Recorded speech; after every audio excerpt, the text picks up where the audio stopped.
Welcome back. Let's get chatting with the management of Triveni Turbines. Saw revenue growth of over 40% in the second quarter, while margins remain flat. Order inflows too were higher at around 360 odd crores, which is a growth of 18% compared to the comparable quarter last year. Nikhil Sawhney, who's the vice chairman and managing director of the company, joins us to tell us more. Nikhil, first things first. Your order booking in the first half has been close to around 719 odd crores. What I want to understand is what kind of order inflow are you expecting in the second half of this year? Can you break that up in terms of domestic as well as exports, and what does it mean for your execution this year? Well, firstly, very good morning, Mangalam, and it's great to be with you. Triveni Turbine has had a record turnover in this quarter, record EBITDA in this quarter, and record order booking in this quarter. As I think I've spoken to your colleagues several weeks ago, we'd advised our investors that to look forward to a 35% odd CAGR growth for this year and next year. And that's a performance that we are targeting. And so that, to give you an idea in terms of H2 of this year, we anticipate it to be better than H1 on all matters. And coming into FY24 as well, because we're a capital goods company where we work on an order book, we are very optimistic on the growth that we will be able to display next year as well. And this combines both our domestic and international markets. We've seen the international markets grow far more rapidly for us as the world has opened up considerably more over the course of the past 6-8 months. And we see that continuing. The primary areas of investment are into thermal renewable solutions, in which Triveni Turbine has a global leadership position. And so we see this continuing. Given the fact that there is an increased amount of investment going into the sector, but we as our company ourselves have diversified and expanded our market opportunities by adding new product lines. And this is what gives us confidence to sustain growth in the coming quarters and years. Hi, Nikhil. Morning. This is Nigel on this side. So you're sounding reasonably optimistic. 35% growth, if I heard that correctly, for the next 2 years, right? Yeah, that's what we've advised our investors. So then, last year you did around 850 crores or thereabouts of revenues. By FY24, you'll be doing in excess of around 1,500 crores? Most definitely. Okay, all right. So we got you on that. What about on margins? What should be the guidance on that front? And also, out of this total 1,500 crores, how does it split up between domestic as well as exports? From an execution perspective, we would assume that by that point in time, we would be slightly shy of 50% export. The reason is that we would be coming in with a higher order book from the domestic market. But though we see the export market as being a greater driver of growth, because while the Indian economy is very robust and it still has many sectors still have to add fixed capital formation into their investment pipeline, we think that the export market will offer more opportunities for us in the medium term. And margins?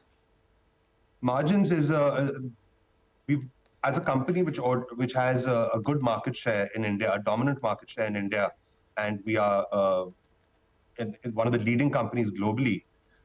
We actually don't face too much price pressure. So for us, where we have a capital equipment which stays with the user for 25, 30 years, we need to be cognizant of their return metrics as well. So we have advised our clients, our investors, that we would ensure that a PBT margin remains above 20%.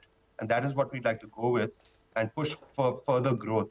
And I think the growth is really what we are going to be pushing for to ensure that we don't dilute margins. So we have a lot of positives which will come along the way. One is that we'll have operating leverage with a higher turnover. Secondly, with a higher export as a percentage of sales, we will get better margins because exports do have better margins.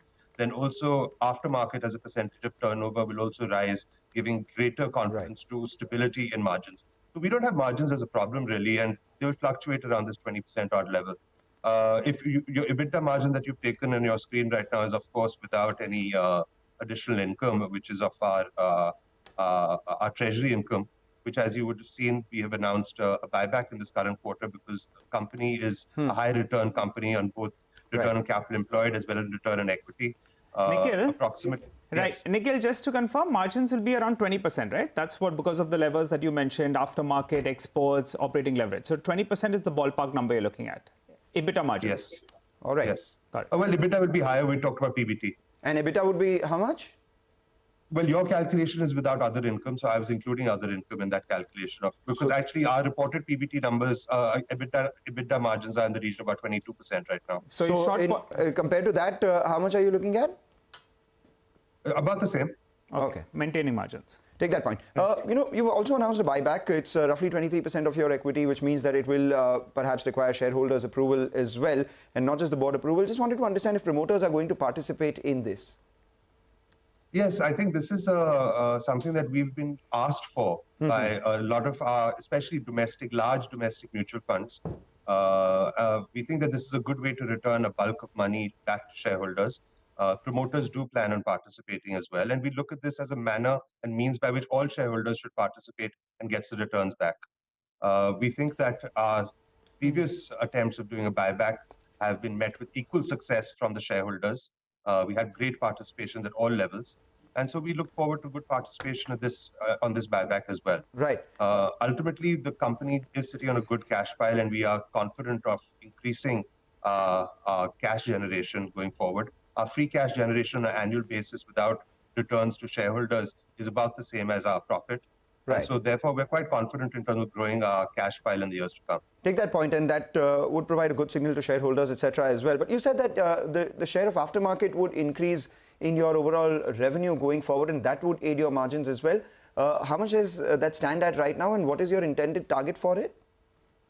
Well, last year in FY22, the percentage was 27% of turnover. In this current quarter, as you would imagine, quarter to quarter, there are changes that happen. It was at 23%. But for the full year, we would imagine it to be somewhere in the region between 27 to 28%. And this would rise by about 1% a year because we are also growing our product sales. And so that is growing quite rapidly, as you can see from our order booking. And what is the rough margin differential between aftermarket and the other orders that you get? It's quite considerable. In India, of course, the fact is that our customers demand us to not charge excessively on the aftermarket. But as you would understand from most capital equipment, the aftermarket is what really does sustain the profitability of the business. We are very fortunate of being one of the few rotating equipment companies to earn a good margin on the product as well. So on a combined basis, you have the results. But in general, the domestic margins for product are somewhere in the region of between 8 to 10%, and on the export market, it would be double that.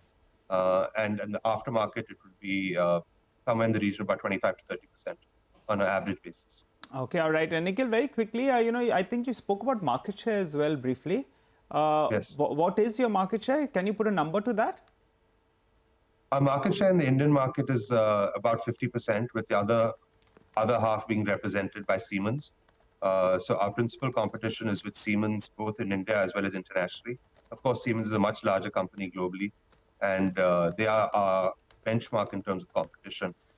So we do regard them very highly. They're an extremely competitive company, and we aim to benchmark both our performance, cost, delivery, and customer satisfaction with them.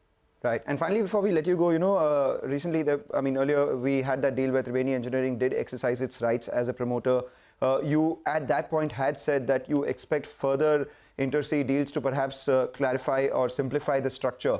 As of now, Triveni Engineering doesn't hold any stake in Triveni Turbine, but do you guys hold any stake in group companies which may have to be sold going forward? I mean, is there any other thing that we can expect going forward?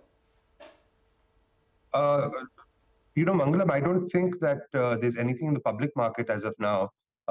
These are things that take a period of time. I think that over the course of the next year or two, the succession planning would be in place.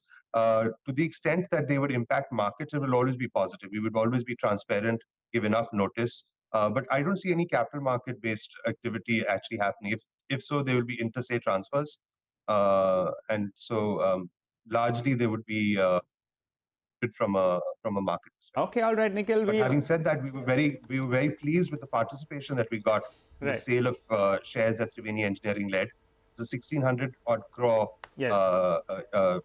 deal size, where 840 crores was taken up by very large, very reputable mutual funds and foreign institutional investors, including sovereign wealth funds. Absolutely, Nikhil. Absolutely, Nikhil. We appreciate you joining in, and we take note of those funds as well that have come in. And now they're going to be tracking this guidance that you've given. So we appreciate you stopping by, giving us that guidance. We'll hold you to that, and looking forward to chatting up with you rather soon. Thanks so much for joining in. For the time being, though, we'll slip into a short break. We'll come back and we'll get chatting with the management with Security Solutions Company, SIS Limited. You stay with us.